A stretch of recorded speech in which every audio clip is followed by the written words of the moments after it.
मध्य प्रदेश में बीजेपी के दिग्गज नेता ज्योतिरादित्य सिंधिया और नरेंद्र तोमर की पकड़ कमजोर पड़ती जा रही है। हाल ही में निगम चुनाव में बीजेपी को ग्वालियर चंबल संभाग में जबरदस्त मात मिली थी। अंचल के दोनों निगम बीजेपी कांग्रेस के हाथों हार गई थी। इसके बाद निगाहें थी निगम में सभापति के चुनाव पर।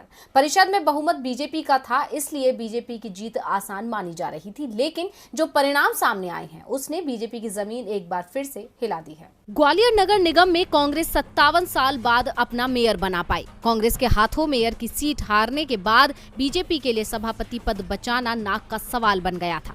सभापति पद पर बीजेपी की जीत तय मानी जा रही थी, क्योंकि 66 सदस्यीय परिषद में बीजेपी के 34 पार्षद चुनाव जीते थे, जबकि 3 अन्य पार्षदों का उसे समर्थन था। किसी तरह की टूट से बचने के लिए बीजेपी ने अपने सभी पार्षदों को हरियाणा के रेवाड़ी में बने हंस रिजॉर्ट में ठहराया, जहां से वोटिंग के समय सीधा उन्हें ग्वालियर ले जाया गया। लेकिन ग्वालियर पहुंचते पहुंचते बीजेपी कैंप में फूट पड़ गई, क्योंकि जब पार्षदों के वोटों की गिनती हुई तो बीजेपी के मनोज तोमर को 34 वोट मिले। कांग्रेस ने अपने वोटों की संख्या तो बढ़ाई, लेकिन कांग्रेस उम्मीदवार लक्ष्मी गुर्जर 33 वोट ही ले पाई।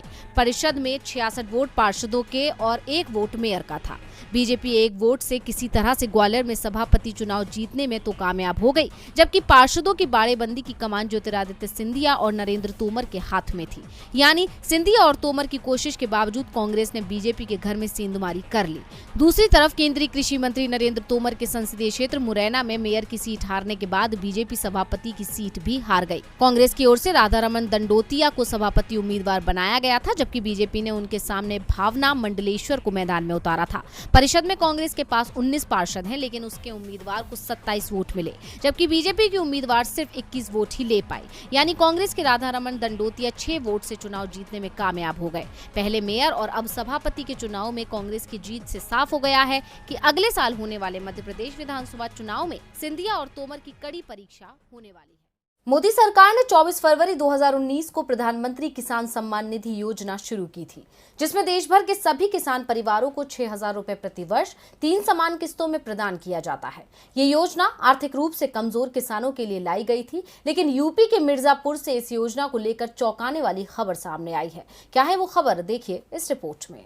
किसानों के लिए मोदी सरकार ने महत्वाकांक्षी योजना पीएम किसान सम्मान निधि की शुरुआत की थी। इस योजना के तहत हर साल किसान परिवार को 6,000 रुपए प्रति वर्ष 3 समान किश्तों में प्रदान किया जाता है।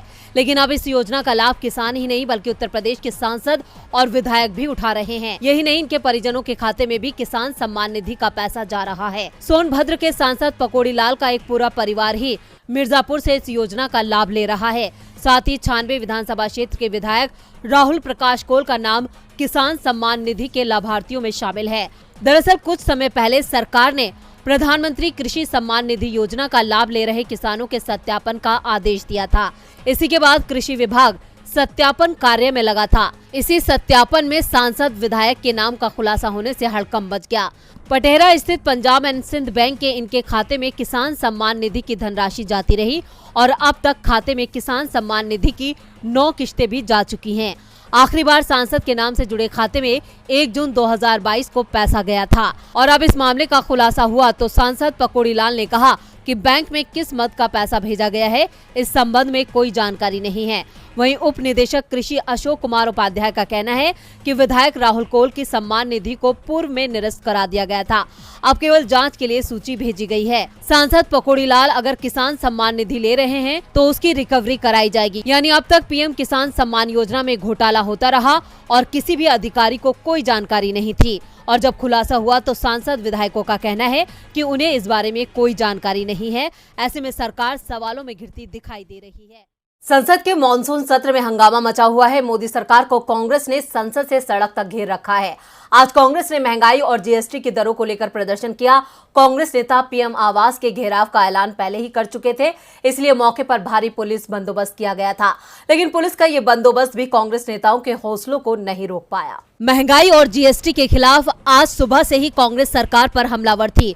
पूरे देश में कांग्रेस कार्यकर्ता अपने घरों से निकले और सरकार की नीतियों के खिलाफ प्रदर्शन किया। आज सबसे पहले राहुल गांधी ने प्रेस कॉन्फ्रेंस कर मोदी सरकार की नीतियों पर सवाल उठाए। इसके बाद संसद से कांग्रेस के प्रदर्शन की शुरुआत हुई। सोनिया गांधी के नेतृत्व में कांग्रेस सांसद और पार्टी के दिग्गज नेता काले कपड़े पहनकर संसद से राष्ट्रपति भवन की ओर मार्च निकालने लगे, लेकिन पुलिस ने उन्हें रोक लिया और कांग्रेस नेताओं को हिरासत में ले लिया गया। कांग्रेस का एक गुट पुलिस हिरासत में पहुंचा तो पार्टी मुख्यालय पर मौजूद प्रियंका गांधी ने मोर्चा संभाल लिया। वो सांसदों के साथ पीएम आवास को घेरने के लिए निकल पड़ी, लेकिन यहाँ भी पुलिस कांग्रेसी नेताओं के रास्ते में आ गई। कांग्रेस मुख्यालय पर पुलिस ने 3 लेयर की सुरक्षा व्यवस्था तैयार कर रखी थी। पुलिस ने बैरिकेड्स लगाए, लेकिन प्रियंका उन पर चढ़ गयी। पुलिस ने जब आगे नहीं बढ़ने दिया तो कांग्रेस नेता सड़क पर ही धरने पर बैठ गए। बाद में पुलिस ने प्रियंका गांधी सहित कांग्रेस के तमाम दिग्गज नेताओं को हिरासत में ले लिया। पुलिस की कार्रवाई पर प्रियंका गांधी ने कहा, पीएम मोदी ने देश की संपत्ति अपने दोस्तों को सौंप दी है। वो सोचते हैं कि विपक्ष का गला घोटा जा सकता है।